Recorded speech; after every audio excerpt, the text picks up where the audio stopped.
Hello बच्चों, कैसे हो आप सब। आशा करता हूँ आप सब अच्छे होंगे। आज 3 जनवरी 2025 को मैं ये पहला वीडियो बनाने जा रहा हूँ और ये वीडियो स्पेशली उन बच्चों के लिए है जिन्होंने अभी तक बोर्ड क्लास 12वीं में भौतिक विज्ञान में कुछ भी नहीं पढ़ा है।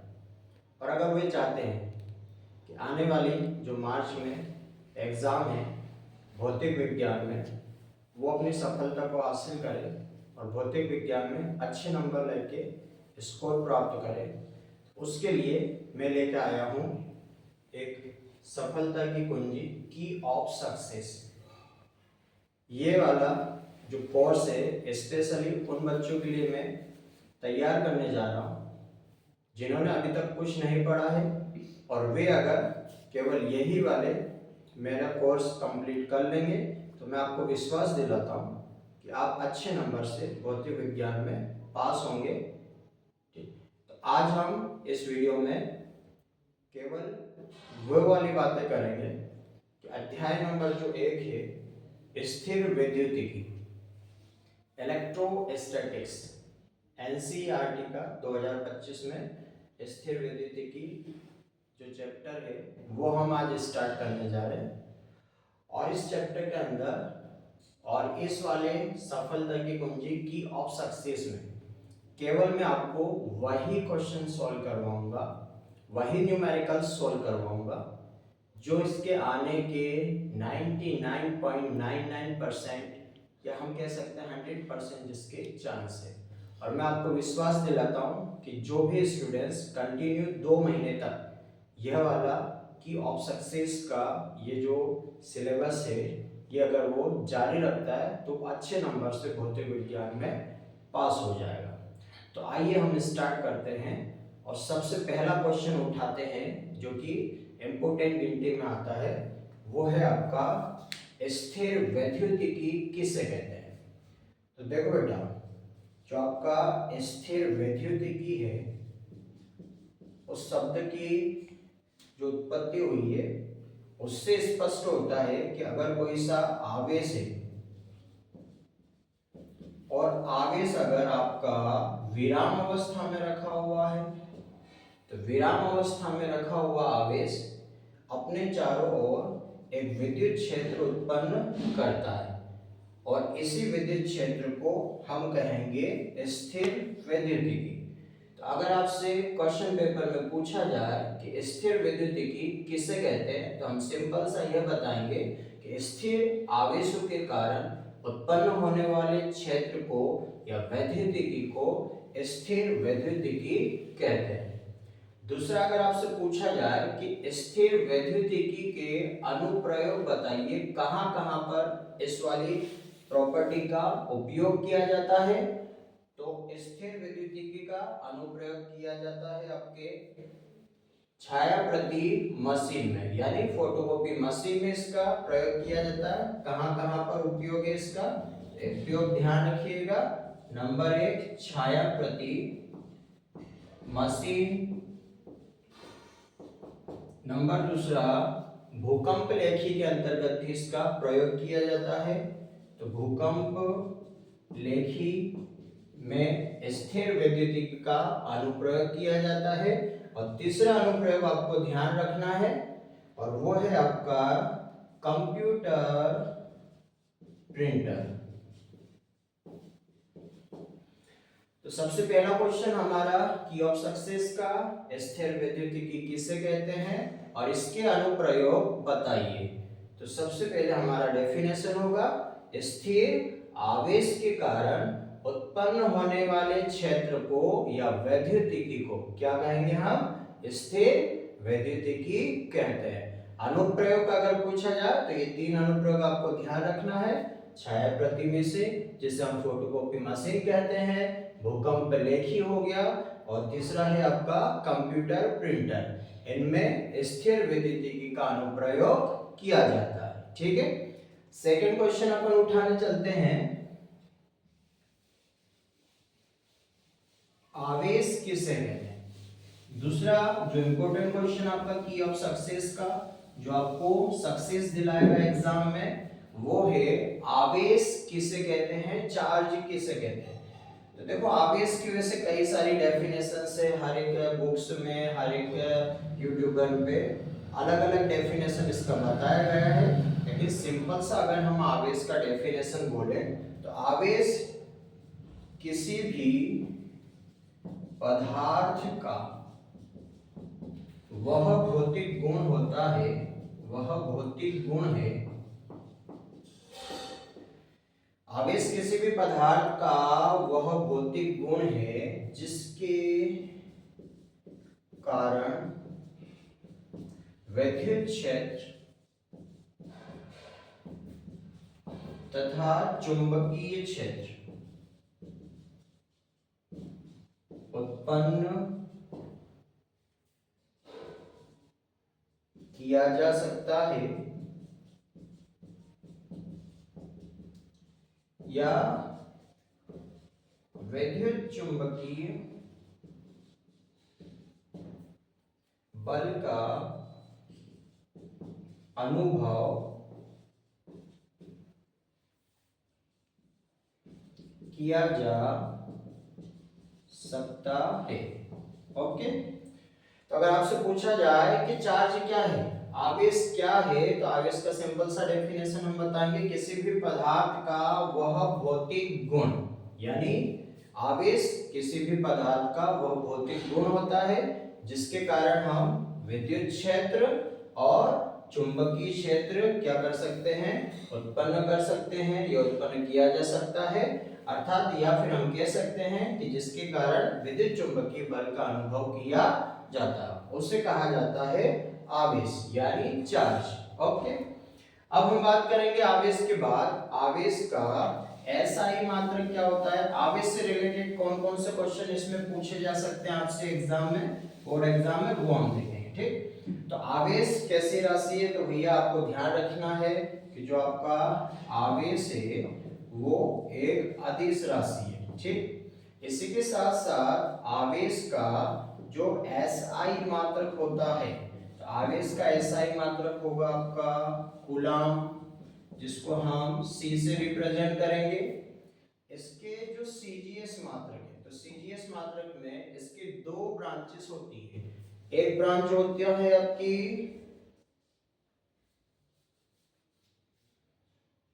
ESU और एक होता है EMU, इलेक्ट्रोस्टैटिक यूनिट, यानी स्थिर विद्युत की मात्रक, और एक होता है विद्युत चुंबकीय मात्रक, इलेक्ट्रोस्टैटिक यूनिट, और एक होता है EMU, इलेक्ट्रोमैग्नेटिक यूनिट, यानी स्थिर विद्युत की मात्रक, और एक होता है विद्युत चुंबकीय मात्रक। तो आवेश अदिश राशि है, इसका जो एसआई मात्रक है वो आपका कूलम होगा। ठीक है, और सीजीएस मात्रक में इसकी दो ब्रांचेस होता है, एक तो होता है ESU और एक होता है EMU, स्थिर विद्युत की मात्रक, और एक होता है विद्युत चुंबकीय मात्रक। तो आवेश का स्थिर विद्युत की मात्रक में ESU के अंतर्गत जो मात्रक होगा वो होगा आपका स्टेट कूलम।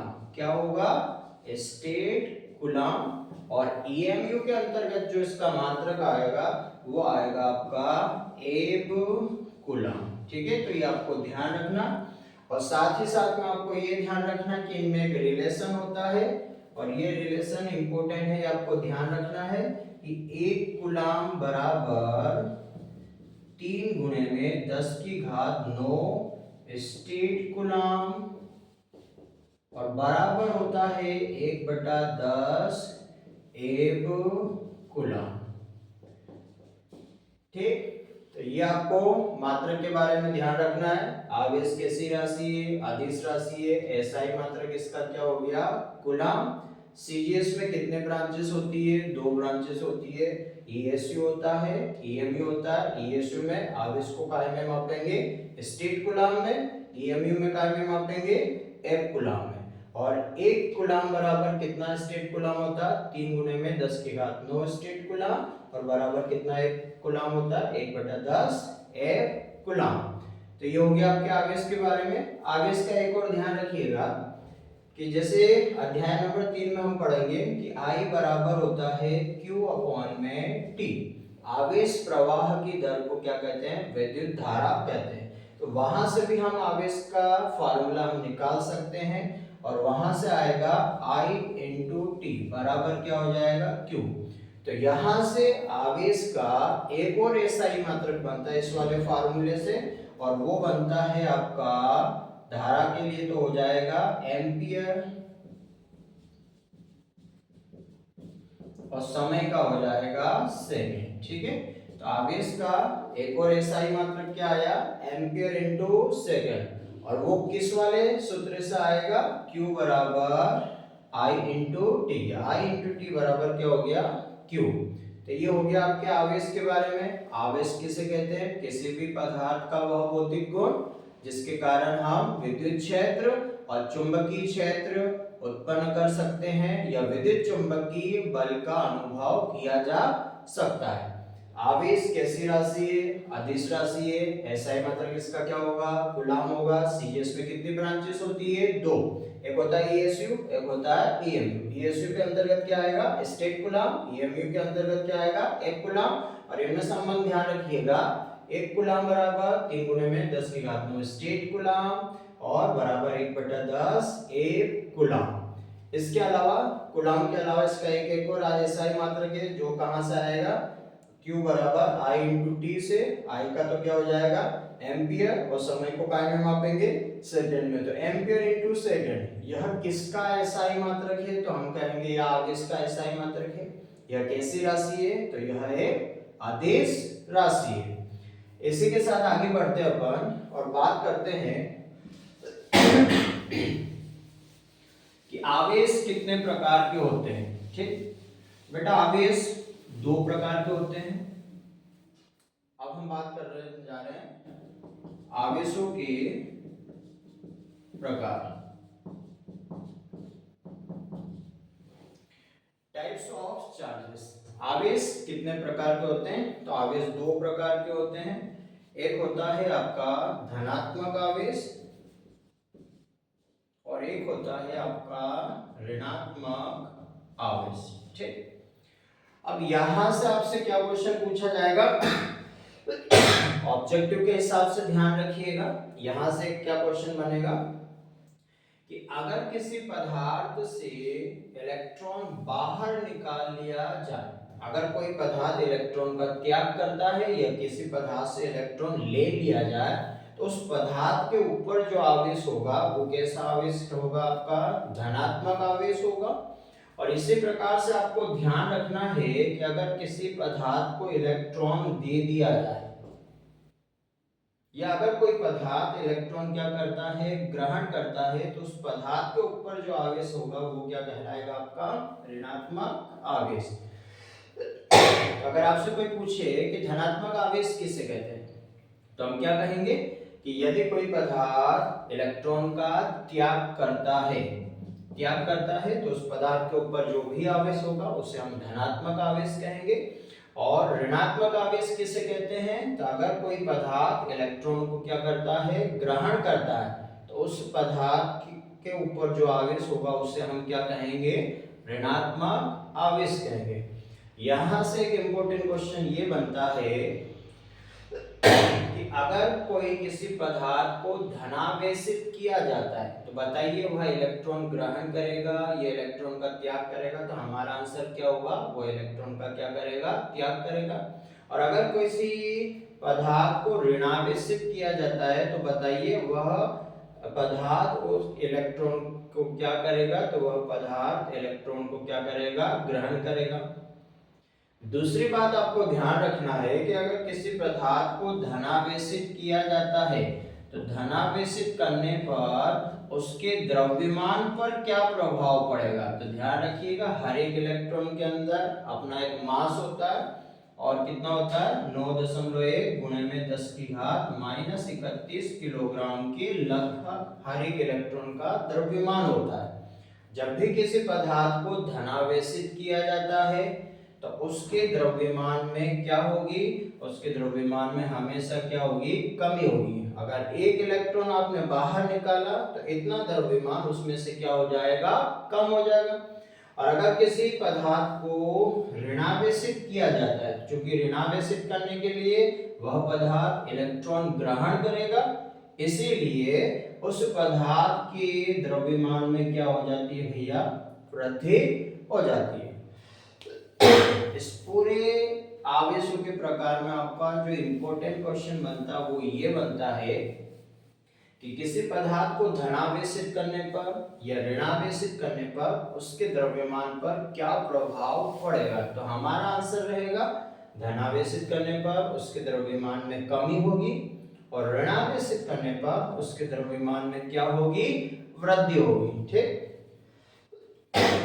तो इस प्रकार हमने क्या देखा, आवेश कितने प्रकार के होते हैं, दो प्रकार के होते हैं, धनात्मक आवेश और एक होता है ऋणात्मक आवेश। अगर कोई पदार्थ इलेक्ट्रॉन त्याग करता है तो वो कैसा होगा, धनावेशित, और अगर कोई पदार्थ इलेक्ट्रॉन ग्रहण करता है तो वो कैसा होगा, आपका ऋणावेशित।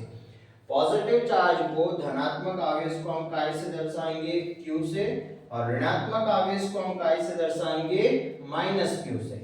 अब बात करते हैं कि अगर दोनों आवेश प्लस प्लस है या दोनों आवेश कैसे हैं, माइनस माइनस, तो जब दोनों आवेशों की प्रकृति एक समान हो, यानी दोनों पॉजिटिव हो या दोनों नेगेटिव हो, तो ऐसे आवेशों को कहा जाता है सजातीय आवेश। क्या कहेंगे ऐसे आवेशों को, सजातीय आवेश, यानी इन्हें लाइक चार्ज कहते हैं। ठीक, और अगर एक चार्ज पॉजिटिव है, दूसरा नेगेटिव, या फिर नेगेटिव और ये पॉजिटिव, यानी एक प्लस दूसरा माइनस है, ठीक है, तो ऐसे समूह को कहा जाता है विजातीय आवेश। क्या कहेंगे इसे, विजातीय, यानी अलग अलग। सजातीय है एक ही जात का, या तो दोनों प्लस होंगे या दोनों माइनस, और ऐसे एक अगर प्लस है दूसरा माइनस है तो उसे हम क्या कहेंगे,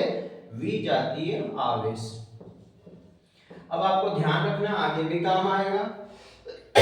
यहां से क्वेश्चन क्या बनेगा अपना, सजातीय आवेशों के मध्य में कौन सा बल लगता है। बल की दो प्रकृति विद्युत बल की, या तो वो आकर्षण प्रकृति का होगा या फिर प्रतिकर्षण प्रकृति का। तो अगर सजातीय आवेश है, दोनों प्लस है दोनों माइनस है, तो सजातीय आवेश, ठीक है, प्लस प्लस माइनस माइनस। सजातीय आवेश हमेशा क्या करते हैं, एक दूसरे को प्रतिकर्षित करते हैं। अगर आपको इसमें याद करने में दिक्कत आ रही है तो आप ऐसे भी याद रख सकते हो कि जो प्लस प्लस है वो बॉयज मान लो, और जो माइनस माइनस है वो क्या मान लो, गर्ल। एक लड़का अगर दूसरे लड़की के पास में बैठा हुआ है तो क्या वो उसको आकर्षित करेगा, नहीं करेगा। एक लड़की के पास में अगर दूसरी लड़की बैठी हुई है तो क्या वो उसको आकर्षित करेगी, नहीं करेगी। इसका मतलब अगर दोनों प्लस प्लस है दोनों माइनस माइनस है तो वहां पर जो विद्युत बल की प्रकृति होगी वो होगी आपकी प्रतिकर्षण। क्या होगा, प्रतिकर्षण बल होगा। ठीक, और अगर एक बॉयज है और दूसरा गर्ल्स, एक बॉय है एक गर्ल है, एक लड़का है एक लड़की है, तो हम जानते हैं वो एक दूसरे को क्या करेंगे, आकर्षित करेंगे। इसलिए विजातीय आवेशों के मध्य में जो विद्युत बल की प्रकृति होगी वो कैसी होगी, आकर्षण प्रकृति का होगा। वहां पर जो बल होगा वो आकर्षण प्रकृति का। इस वाले में अपने को केवल दो चीजें ध्यान रखना है, सजातीय आवेशों के मध्य में कौन सा विद्युत बल की प्रकृति क्या होती है, तो आप क्या कहेंगे, प्रतिकर्षण। और विजातीय आवेशों के मध्य में कौन सा बल लगता है, आकर्षण बल लगता है। याद रखने के लिए क्या ट्रिक बताया, plus plus, boy boy, girl girl, कभी भी एक दूसरे को अट्रैक्ट नहीं करेंगे, लेकिन एक बॉय है दूसरा गर्ल है तो वहां पर क्या होगा, आकर्षण होगा। ठीक है, तो ये हमने पढ़ा आवेश किसे कहते हैं, आवेश के बारे में एसआई मात्रक, सीजीएस मात्रक, उनमें संबंध हो गया। आवेश कितने प्रकार के होते हैं, पॉजिटिव होता है, नेगेटिव होता है। पॉजिटिव करने पर पॉजिटिव कैसे करेंगे, नेगेटिव कैसे करेंगे, ये भी हमने देखा कि अगर इलेक्ट्रॉन बाहर जा रहा है तो पॉजिटिव, इलेक्ट्रॉन ग्रहण कर रहे हैं तो नेगेटिव। और किसी पदार्थ को पॉजिटिव करने पर यानी इलेक्ट्रॉन बाहर निकालने पर उसके द्रव्यमान में क्या होगी, कमी। और अगर कोई पदार्थ इलेक्ट्रॉन ग्रहण कर रहा है यानी उसके ऊपर ऋणात्मक आवेश आ रहा है तो उसके द्रव्यमान में क्या होगी, वृद्धि होगी। ठीक, उसके बाद सजातीय आवेश और विजातीय आवेश। सजातीय आवेशों के मध्य में प्रतिकर्षण बल लगेगा और विजातीय आवेशों के मध्य में कौन सा बल लगने वाला है, आकर्षण प्रकृति का बल लगेगा। ठीक, अब देखो यहां से जो एनसीईआरटी के बुक्स में जो क्वेश्चन दिए हुए हैं, आरपीएससी के बुक्स में जो क्वेश्चन दिए वो यहां से 2 क्वेश्चन अपन देखेंगे, उसके बाद आज का लेक्चर अपन यहीं पे समाप्त करेंगे। ठीक, अगर पहला क्वेश्चन कि Q1 Q2 greater than 0, question ये है कि आपको ये बताना कि जो Q1 Q2 है वो सजाती है या फिर विजाती है और इनके बीच बल की प्रकृति कैसी होगी, आकर्षण प्रकृति का होगा या फिर प्रतिकर्षण प्रकृति का होगा। ठीक है, तो अगर आपका Q1 Q2 greater than 0, greater than 0 का मतलब इन दोनों का गुणनफल कैसा आना चाहिए, धनात्मक होना चाहिए। ग्रेटर का मतलब धनात्मक होना चाहिए। तो ये तभी पॉसिबल है जब दोनों काय के होंगे, प्लस प्लस के होंगे, गुणा करने पे प्लस प्लस क्या आएगा, आपका आंसर जो भी आएगा लेकिन वो आएगा काय का, प्लस का। या फिर एक माइनस का हो और दूसरा भी काय का हो, माइनस का, तो माइनस माइनस का भी गुणा करने पर जो आंसर आएगा वो आएगा तो काय में, प्लस में। तो इसका मतलब दोनों ही हालत में, दोनों ही स्थितियों में, दोनों प्लस के हो दोनों माइनस के हो, आपका जो भी आंसर आएगा वो क्या होगा, ग्रेटर देन 0 होगा। अगर आपने एक प्लस का लिया और दूसरा काय का लिया माइनस का, तो जो आपका आंसर आएगा वो काय में आएगा, माइनस। और जो माइनस होता है वो लेस देन क्या होता है, 0। इस वजह से अगर Q1 Q2 ग्रेटर देन 0 तो आप समझ जाना कि दोनों आवेश प्लस होंगे या फिर दोनों आवेश माइनस होंगे। इसका मतलब अभी अभी मैंने आपको बताया था, अगर दोनों बॉयज बॉयज है या गर्ल्स गर्ल्स है तो ये कैसे आवेश है आपके, तो ये है आपके सजातीय आवेश। कैसे आवेश बेटा, सजातीय आवेश है। और सजातीय आवेश है तो बल की प्रकृति क्या होगी, विद्युत बल कौन सी प्रकृति का होगा, तो प्लस प्लस माइनस माइनस एक दूसरे को क्या करेंगे, रिपल्सन करेंगे, प्रतिकर्षण करेंगे, तो वहां पर बल की क्या होगी, प्रतिकर्षण प्रकृति का आपका विद्युत बल होगा। ठीक है, तो Q1 Q2 ग्रेटर देन 0, आवेशों की प्रकृति क्या होगी, तो सजातीय आवेश होंगे। और बल की प्रकृति क्या होगी, प्रतिकर्षण प्रकृति का बल इनके बीच में कार्य करेगा। इसी प्रकार से अगर हम एक क्वेश्चन और लें, इसका जस्ट ऑपोजिट कर लें कि अगर Q1 Q2 लेस देन 0, अब क्या होगा, तो ये एक ही ये वाली स्थिति तभी संभव हो सकती है जब आपका Q1 और Q2 में से एक प्लस का हो और दूसरा काय का हो, माइनस का। ठीक है, और जब इनका आप गुणा करेंगे तो आंसर जो आपका आएगा प्लस माइनस, काय में आएगा आंसर आपका माइनस में। और माइनस क्या होता है, लेस देन 0 होता है। इसका मतलब कि Q1 और Q2 में से कोई एक प्लस का होगा और दूसरा माइनस का होगा, तभी जाके इनका गुणनफल लेस देन 0 यानी ऋणात्मक आएगा। तो इसका मतलब एक प्लस और दूसरा काय का है, माइनस, और एक प्लस और दूसरा माइनस है, तो ये कौन से आवेश कहलाते हैं, विजातीय। अलग अलग है, विजातीय आवेश और विजातीय आवेश, यानी एक बॉयज एक दूसरी गर्ल्स, तो दोनों के बीच में कौन सा बल लगेगा, बॉय गर्ल्स को क्या करती है, अट्रैक्ट, तो यहाँ पर कौन सा बल लगेगा, आकर्षण प्रकृति का आपका यहाँ पर बल लगने वाला। ठीक, और एक लास्ट क्वेश्चन इसमें जो इसके अंतर्गत नहीं है लेकिन मैं आपको बना के बताता हूं कि अगर Q1 प्लस Q2 बराबर क्या है, 0, तो ये कब हो सकता है Q1 Q2 बराबर 0, ये तभी हो सकता है जब Q1 और Q2 परिमाण में क्या हो, समान हो, लेकिन एक प्लस का हो और दूसरा काय का हो, माइनस का। ठीक है, तो जैसे 2 कूलम और 2 कूलम, लेकिन एक प्लस का और दूसरा माइनस का, तो बराबर क्या आ जाएगा आपका, 0। इसका मतलब दोनों आवेश के बारे में क्या बता सकते हो कि दोनों आवेशों के परिमाण समान है लेकिन इनकी प्रकृति क्या है, एक दूसरे के विपरीत है और इन दोनों के बीच में कौन सा बल लगेगा? तो भैया इन दोनों के बीच में प्लस माइनस v जातीय आवेश है, तो इन दोनों के बीच में लगने वाला जो बल होगा वो आपका आकर्षण प्रकृति का होगा। ठीक है बेटा, आज हमने क्या क्या पढ़ लिया एक बार रिवाइज करते हैं और इसी के साथ ये वाला सेशन अपन समाप्त करेंगे। की ऑफ सक्सेस से आप जुड़े हुए रहिए, डेली इस वाले को देखिए, ठीक, ताकि आपको एग्जाम तक सफलता निश्चित रूप से आपको प्राप्त होगी और आपके लिए मैं कोई पल प्रयास करता रहूंगा। लेकिन उसके लिए आपको सब्सक्राइब करना पड़ेगा, बेल आइकन दबाना पड़ेगा, जितना लाइक हो सकता है उतना लाइक करना, ताकि मेरे को भी ऐसा लगे कि मेरे वीडियो बनाने का कुछ न कुछ आपको उपयोग हो रहा है, आप उपयोग कर रहे हैं तो ही मैं वीडियो बनाऊंगा, अदरवाइज मैं वीडियो नहीं बनाने वाला। ठीक है, एक बार हम रिवाइज कर लेते हैं फटाफट, उसके बाद इस वाले सेशन को अपन समाप्त करेंगे। सबसे पहले हमने क्या पढ़ा था, हमारे इम्पोर्टेंट में अध्याय नंबर 1 उठाया हमने और इस वाले चैप्टर में हमने सबसे पहले पढ़ा कि स्थिर विद्युत किसे कहते हैं।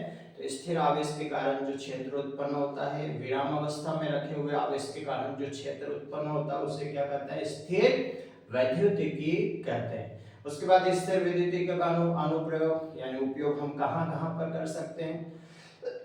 तो जो आपकी फोटोकॉपी मशीन है जिसको हम छायाप्रति मशीन कहते हैं उसमें इसका उपयोग किया जाता है।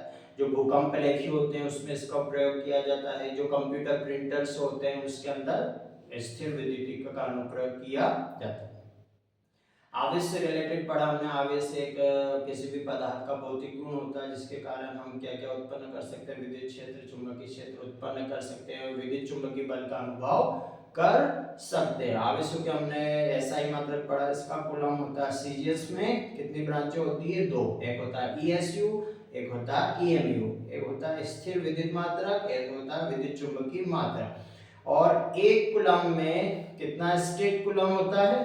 3 गुणे में 10 की घात 9 और एक कूलम बराबर कितना? एक कूलम 1/10 एक कूलम होता है। ठीक, उसके बाद हमने भी देखा था कि ये जो आवेश है कैसी राशि है, तो ये अदिश राशि है, इसका दिशा से डायरेक्शन से कोई लेना देना नहीं है।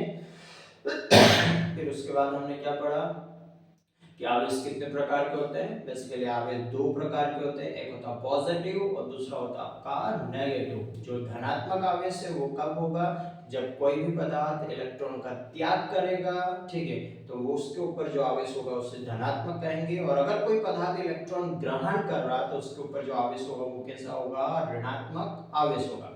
किसी पदार्थ को धनात्मक करने पर उसके द्रव्यमान में क्या होगी? क्योंकि धनात्मक करने के लिए इलेक्ट्रॉन बाहर निकालना पड़ेगा। अगर किसी पदार्थ से एक इलेक्ट्रॉन बाहर निकल रहा है इसका मतलब वो पदार्थ हल्का हो रहा है, इसके द्रव्यमान में क्या होगी? कमी होगी। और किसी पदार्थ को ऋणात्मक करने के लिए उसे इलेक्ट्रॉन देना पड़ेगा, वो इलेक्ट्रॉन ग्रहण कर रहा है तो उस पदार्थ के द्रव्यमान में क्या होगी? वृद्धि होगी। अगर दोनों चार्ज आपके प्लस प्लस है माइनस माइनस है तो इसे सजातीय आवेश कहेंगे। और सजातीय आवेश के मध्य में हमेशा कौन सा बल लगेगा? प्रतिकर्षण बल। प्रतिकर्षण बल हमेशा वस्तु को क्या करता है? दूर करता है। और अगर एक प्लस और दूसरा माइनस, एक बॉय एक गर्ल है, तो वो हमेशा क्या करेगा? एक दूसरे को आकर्षित करेगा और उसे हम क्या कहेंगे? विजातीय आवेश कहेंगे। क्लियर हो गया?